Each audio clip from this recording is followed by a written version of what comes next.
세종대왕이 32년 재위기간 동안 가장 공들인 것이 바로 인재 등용이었습니다. 나라의 흥망은 인재에 달려있느니라. 인재를 얻으면 나라가 흥하고 인재를 잃으면 나라가 망하느니라. 조선 제4대 왕 세종. 그가 이룬 업적은 놀랍습니다. 한글을 창제했고 과학을 발전시켰고 영토를 넓혔고 문화를 꽃피웠습니다. 어떻게 이 모든 것이 가능했을까요? 혼자 한 것이 아니었습니다. 훌륭한 인재들이 있었기 때문입니다. 장영실이 과학기구를 만들었고 지편전 학자들이 한글 창제를 도왔고 김종서가 영토를 지켰고 수많은 인재들이 세종을 도왔습니다. 세종은 인재를 알아보는 눈이 있었습니다. 다른 사람들이 보지 못하는 것을 봤습니다. 노비 출신 장영실에게서 천재 과학자를 발견했고 젊은 학자들에게서 미래를 봤고 평범해 보이는 사람들에게서 가능성을 찾았습니다. 그래서 조선은 찬란하게 빛났습니다. 세종은 세자에게 늘 말했습니다. 인재를 소중히 하라고. 인재를 알아보는 눈을 기르라고. 한 명의 인재가 1000명의 병사보다 낫다고. 인재를 보는 눈은 타고나는 것이라고들 합니다. 하지만 세종은 달랐습니다. 그는 말했습니다. 인재를 알아보는 것은 기술이라고. 올바른 방법을 알면 누구나 인재를 발견할 수 있다고 했습니다. 오늘은 세종대왕이 32년간 실천한 인재를 알아본 방법 7가지를 이야기하려 합니다. 이 7가지는 회사에서, 조직에서, 팀에서 어디서든 적용할 수 있습니다. 채용할 때도, 승진시킬 때도, 프로젝트 팀을 꾸릴 때도 사용할 수 있습니다. 오늘 이 7가지를 배우고 실천하십시오. 당신도 인재를 알아볼 수 있습니다. 오늘 이야기가 마음에 드신다면 구독과 좋아요를 눌러주세요. 이제 첫 번째 방법부터 하나씩 살펴보겠습니다. 첫 번째, 신분이 아니라 능력을 본다. 사람의 가치는 태어난 곳이 아니라 가진 재능에 있느니라. 세종대왕이 가장 먼저 지킨 원칙이 바로 이것이었습니다. 세종은 신분을 따지지 않았습니다. 양반이든 중인이든 천민이든 노비든 백성이든 신분을 보지 않았습니다. 오직 능력만 봤습니다. 무엇을 할 수 있는지, 어떤 재능이 있는지 그것만 중요했습니다. 진정한 인재는 신분으로 가려지지 않습니다. 다이아몬드는 어디서 캐냈느냐가 중요한 것이 아니라 그 자체가 다이아몬드라는 것이 중요합니다. 금도 마찬가지입니다. 땅속 깊은 곳에 있었든 얕은 곳에 있었든 금은 금입니다. 사람도 그렇습니다. 어디서 태어났느냐가 아니라 무엇을 할 수 있느냐가 중요합니다. 세종은 신하들에게 말했습니다. 신분으로 사람을 가리면 인재를 잃는다고. 능력 있는 사람이 천민이면 어떠하냐? 노비면 어떠하냐? 나라에 쓸모가 있으면 그것으로 충분하다고 했습니다. 신분을 따지지 않은 덕분에 세종은 장영실을 얻었습니다. 장영실은 노비 출신이었습니다. 신분으로 보면 가장 낮은 사람이었습니다. 하지만 세종은 그의 재능을 봤습니다. 기계를 잘 만드는 재주를 봤습니다. 그래서 궁궐로 불러들였습니다. 관직을 주었습니다. 장영실은 자격루를 만들었고 추구기를 만들었고 해시계를 만들었습니다. 조선 최고의 과학자가 되었습니다. 신하들이 반대했습니다. 노비를 어떻게 관직에 앉히느냐고. 양반들의 자존심이 상한다고. 질서가 무너진다고. 하지만 세종은 물러서지 않았습니다. 나라에는 장영실의 재능이 필요하다고. 신분 때문에 인재를 버리는 것은 어리석다고 했습니다. 결과적으로 장영실은 세종의 믿음에 보답했습니다. 수많은 발명품을 만들어 조선을 과학 강국으로 만들었습니다. 신분이 아니라 능력을 본 결과였습니다. 능력을 보는 눈이 인재를 발견합니다. 세종은 말했습니다. 신분이 아니라 능력을 보라고. 그래야 진짜 인재를 얻는다고 했습니다. 두 번째, 직접 만나서 확인한다. 보고서로만 사람을 알 수 없느니라. 직접 만나 눈을 보고 말을 들어야 하느니라. 세종대왕이 두 번째로 지킨 원칙이 바로 이것이었습니다. 세종은 인재를 추천받으면 직접 만났습니다. 신하들의 보고만 듣지 않았습니다. 어떤 사람인지, 무엇을 생각하는지, 어떤 꿈이 있는지 직접 물었습니다. 눈을 보고 말을 듣고 태도를 살폈습니다. 사람은 직접 만나야 합니다. 아무리 좋은 보고서도 진짜 모습을 담지 못합니다. 그림으로 본 산과 직접 오른 산은 다릅니다. 사진으로 본 사람과 직접 만난 사람은 다릅니다. 보고서는 필터링 됩니다. 좋은 것만 담기고 나쁜 것은 빠집니다. 하지만 직접 만나면 진실이 보입니다. 말투에서, 눈빛에서, 태도에서 그 사람의 진짜 모습이 드러납니다. 세종은 신하들에게 말했습니다. 인재를 추천하려거든 데려오라고. 내가 직접 보겠다. 이력서만으로는 알 수 없다. 사람은 만나봐야 안다고 했습니다. 직접 만난 덕분에 세종은 진짜 인재를 골랐습니다. 보고서에는 좋게 쓰여 있지만 실제로는 아닌 사람을 걸러냈고, 보고서에는 평범해 보이지만 실제로는 뛰어난 사람을 발견했습니다. 집현전 학자를 뽑을 때도 직접 면접했습니다. 질문하고 토론하고 생각을 들었습니다. 그래서 정말 훌륭한 학자들을 모을 수 있었습니다. 신하들이 말했습니다. 왕이 일일이 다 만날 수는 없지 않느냐고. 보고만 받으면 되지 않느냐고. 하지만 세종은 고집했습니다. 인재를 뽑는 것은 나라의 미래를 뽑는 것이라고. 그렇게 중요한 일을 어떻게 보고만 듣고 결정하느냐고 했습니다. 그래서 세종은 시간을 내서 직접 만났습니다. 한 명 한 명 얼굴을 보고 이야기를 나눴습니다. 그 정성이 훌륭한 인재들을 모았습니다. 직접 만남이 진실을 보여줍니다. 세종은 말했습니다. 직접 만나서 확인하라고. 보고서가 아니라 눈으로 봐야 한다고 했습니다. 세 번째, 작은 일부터 시켜본다. 큰 일을 맡기기 전에 작은 일로 시험하라. 작은 일을 잘하는 자가 큰 일도 잘하느니라.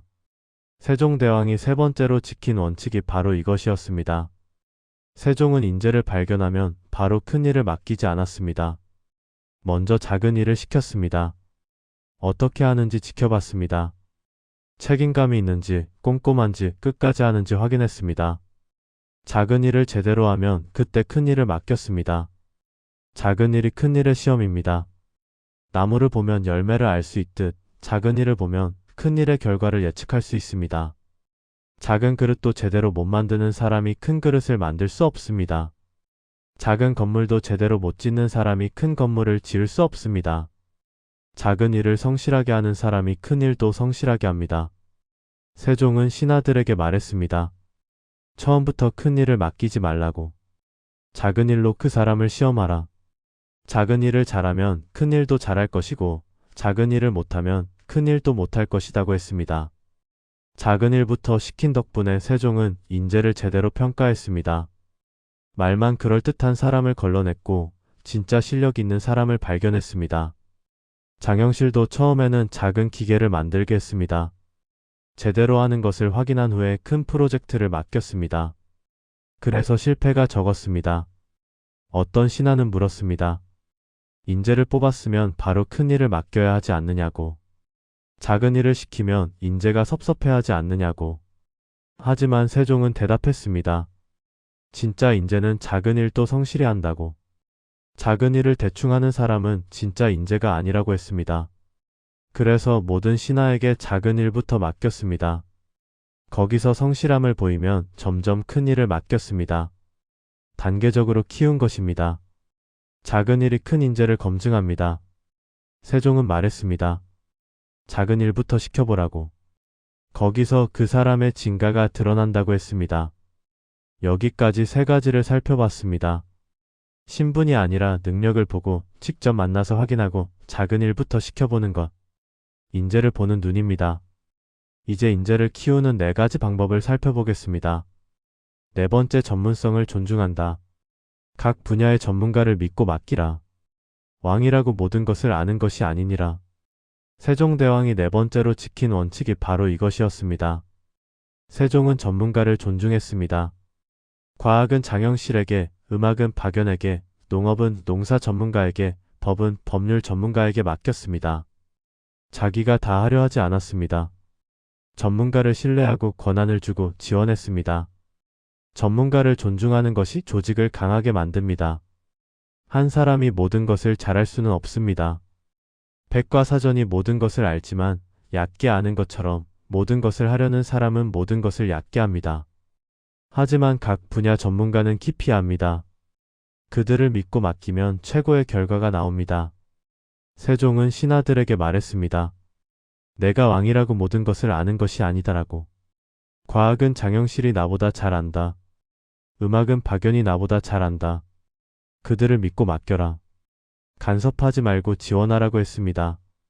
전문성을 존중한 덕분에 세종시대에는 모든 분야가 발전했습니다. 과학자들은 마음껏 연구했고, 음악가들은 자유롭게 창작했고, 학자들은 깊이 공부했습니다. 세종이 간섭하지 않고 지원만 했기 때문입니다. 그래서 조선의 황금기가 왔습니다. 한글 창제 때가 그랬습니다. 세종이 기본 원리를 만들었지만 세부적인 것은 집현전 학자들에게 맡겼습니다. 언어학자, 의문학자, 철학자, 각 분야 전문가들이 모여 완성했습니다. 세종은 자기 생각만 고집하지 않았습니다. 전문가들의 의견을 존중했습니다. 그래서 한글은 세계에서 가장 과학적인 문자가 되었습니다. 전문가를 존중한 결과였습니다. 전문가를 존중하는 것이 최고의 결과를 만듭니다. 세종은 말했습니다. 전문성을 존중하라고. 믿고 맡기고 지원하라고 했습니다. 5번째, 실패를 용납한다. 실패를 두려워하는 자는 새로운 것을 시도하지 못하느니라. 실패를 용납해야 혁신이 일어나느니라. 세종대왕이 5번째로 지킨 원칙이 바로 이것이었습니다. 세종은 실패를 벌하지 않았습니다. 장영실이 기계를 만들다 실패해도 화내지 않았고, 학자들이 연구하다 잘못된 결론을 내려도 괜찮다고 했고, 관리들이 새로운 정책을 시도하다 문제가 생겨도 다시 기회를 주었습니다. 실패를 용납하는 것이 혁신을 만듭니다. 실패를 벌하면 아무도 새로운 것을 시도하지 않습니다. 안전하게 익숙하게 예전처럼만 합니다. 하지만 실패를 용납하면 도전합니다. 씨앗이 땅속에서 여러 번 시도해야 싹을 틀 수 있듯 혁신도 여러 번의 실패를 거쳐 성공합니다. 실패를 용납하는 리더 밑에서 인재가 성장합니다. 세종은 신하들에게 말했습니다. 실패를 두려워 말라고. 실패는 배움이다. 실패에서 교훈을 얻으면 된다. 실패를 벌하지 말라. 그러면 아무도 새로운 것을 시도하지 않는다고 했습니다. 실패를 용납한 덕분에 세종시대에는 많은 혁신이 일어났습니다. 장영실은 수없이 실패하며 배웠고 마침내 완벽한 기계를 만들었습니다. 집현전 학자들도 수많은 시행착오를 거치며 한글을 완성했습니다. 실패가 성공의 어머니가 된 것입니다. 장영실이 물시계를 만들다 실패했을 때였습니다. 신하들이 말했습니다. 벌을 내려야 한다고. 하지만 세종은 오히려 위로했습니다. 실패는 성공으로 가는 과정이라고. 다시 시도하라고 격려했습니다. 장영실은 감동했습니다. 더 열심히 연구했습니다. 결국 완벽한 자격루를 만들었습니다. 세종이 실패를 용납했기에 가능한 일이었습니다. 실패를 용납하는 리더 밑에서 인재가 꼽힙니다. 세종은 말했습니다. 실패를 용납하라고. 그래야 혁신이 일어난다고 했습니다. 6번째, 젊음을 두려워하지 않는다. 나이가 적다고 능력이 적은 것이 아니니라. 젊은이에게 기회를 주라. 세종대왕이 6번째로 지킨 원칙이 바로 이것이었습니다. 세종은 젊은 인재를 과감하게 등용했습니다. 집현전에는 20살, 30살의 젊은 학자들이 많았습니다. 나이가 적다고 무시하지 않았습니다. 오히려 젊은 열정을 높이 샀습니다. 중요한 프로젝트에도 젊은이들을 참여시켰습니다. 젊음은 가능성입니다. 경험은 부족해도 열정이 있고, 지식은 적어도 배우려는 의욕이 있고, 익숙한 방법은 모르지만 새로운 생각이 있습니다. 나무의 어린 가지가 잘 휘듯 젊은이는 변화에 유연합니다. 새로운 것을 빨리 받아들입니다. 창의적입니다. 젊음을 믿는 리더가 미래를 준비합니다. 세종은 신하들에게 말했습니다. 나이로 사람을 판단하지 말라고. 젊다고 무시하지 말라. 젊은이에게 기회를 주라. 그들이 미래를 만든다고 했습니다. 젊은이를 등용한 덕분에 세종시대는 역동적이었습니다. 젊은 학자들이 새로운 아이디어를 냈고, 젊은 관리들이 새로운 정책을 시도했고, 조직 전체가 활기찼습니다. 나이든 신하들의 경험과 젊은 신하들의 창의성이 만나 최고의 시너지를 냈습니다. 집현전 학자를 뽑을 때 신하들이 말했습니다. 너무 젊지 않느냐고. 경험이 부족하지 않느냐고. 하지만 세종은 단호했습니다. 젊어서 좋다고. 배울 시간이 많고 성장할 가능성이 크다고 했습니다. 실제로 젊은 집현전 학자들은 세종의 기대를 뛰어넘었습니다. 한글 창제에 참여했고 수많은 책을 편찬했고 조선 학문의 기틀을 다졌습니다. 젊음을 믿은 결과였습니다. 젊은이에게 기회를 주는 것이 미래를 만듭니다. 세종은 말했습니다. 젊음을 두려워하지 말라고. 젊은이가 새로운 시대를 연다고 했습니다. 7번째 장점을 최대한 살린다. 사람에게는 모두 장점이 있느니라. 그 장점을 찾아 최대한 살려주라. 세종대왕이 마지막으로 지킨 원칙이 바로 이것이었습니다. 세종은 사람의 장점을 찾았습니다. 장영실은 손재주가 뛰어나니 기계를 만들게 했고, 박연은 음악에 재능이 있으니 음악을 맡겼고, 집현전 학자들은 학문에 강하니 연구를 시켰습니다. 각자의 장점에 맞는 일을 주었습니다. 사람은 장점을 살릴 때 빛납니다. 물고기를 나무에 오르게 하면 평생 무능하지만 물에 넣으면 자유롭게 헤엄칩니다. 새를 땅에 가두면 답답하지만 하늘로 날려보내면 훨훨 납니다. 사람도 마찬가지입니다. 단점을 고치려 하지 말고 장점을 살려주면 놀라운 성과를 냅니다. 장점을 살리는 리더가 인재를 빛나게 합니다. 세종은 신하들에게 말했습니다. 사람의 단점을 보지 말고 장점을 보라고. 단점을 고치는데 시간을 쓰지 말고 장점을 키우는데 시간을 써라. 그러면 그 사람이 천재가 된다고 했습니다. 장점을 살려준 덕분에 세종시대의 인재들은 모두 자기 분야에서 최고가 되었습니다. 장영실은 조선 최고의 과학자가 되었고, 박연은 조선 최고의 음악가가 되었고, 집현전 학자들은 조선 최고의 학자들이 되었습니다. 각자의 재능을 마음껏 펼쳤습니다. 어떤 신하는 여러 가지를 잘하지 못했습니다. 하지만 한 가지는 뛰어났습니다. 글씨를 아름답게 썼습니다. 다른 왕이었다면 무시했을 것입니다. 하지만 세종은 달랐습니다. 그 장점을 살렸습니다. 중요한 문서를 쓰는 일을 맡겼습니다. 그 신하는 자신의 재능을 인정받아 행복했고 최선을 다했고 훌륭한 결과를 냈습니다. 장점을 살린 결과였습니다. 장점을 살리는 것이 인재를 꽃피웁니다. 세종은 말했습니다. 장점을 최대한 살려라고. 그것이 인재를 빛나게 하는 길이라고 했습니다. 세종대왕이 세상을 떠난 후 그가 키운 인재들은 조선을 이끌었습니다. 집현전 학자들은 학문을 발전시켰고, 장영실이 만든 기구들은 오래 사용되었고, 세종이 등용한 관리들은 백성을 잘 다스렸습니다. 세종이 심은 씨앗이 열매를 맺은 것입니다. 어떻게 이것이 가능했을까요? 바로 인재를 알아보고 키운 덕분이었습니다. 신분이 아니라 능력을 보고 직접 만나서 확인하고 작은 일부터 시켜보고 전문성을 존중하고 실패를 용납하고 젊음을 두려워하지 않고 장점을 최대한 살렸습니다. 그 긴 세월 동안 세종이 깨달은 것은 명확했습니다. 리더 혼자서는 아무것도 할 수 없다는 것. 인재가 있어야 위대한 일을 할 수 있다는 것. 인재를 알아보고 믿고 지원하고 기회를 주는 것이 리더의 가장 중요한 역할이라는 것이었습니다. 오늘 이야기한 7가지 방법. 이것은 세종대왕이 32년간 실천한 것입니다. 신분이 아니라 능력을 보고 직접 만나서 확인하고 작은 일부터 시켜보고 전문성을 존중하고 실패를 용납하고 젊음을 두려워하지 않고 장점을 최대한 살리는 것. 이 7가지는 600년 전이나 지금이나 똑같이 유효합니다. 회사에서, 조직에서, 팀에서 어디서든 적용할 수 있습니다. 오늘부터 실천하십시오. 당신이 사람을 뽑을 때, 평가할 때, 승진시킬 때 이 7가지를 기억하십시오. 학벌이나 배경이 아니라 능력을 보십시오. 이력서만 보지 말고 직접 만나십시오. 처음부터 큰 일을 맡기지 말고 작은 일로 시험해 보십시오. 그 사람이 전문가라면 믿고 맡기십시오. 간섭하지 말고 지원하십시오. 실패해도 벌하지 마십시오. 다시 기회를 주십시오.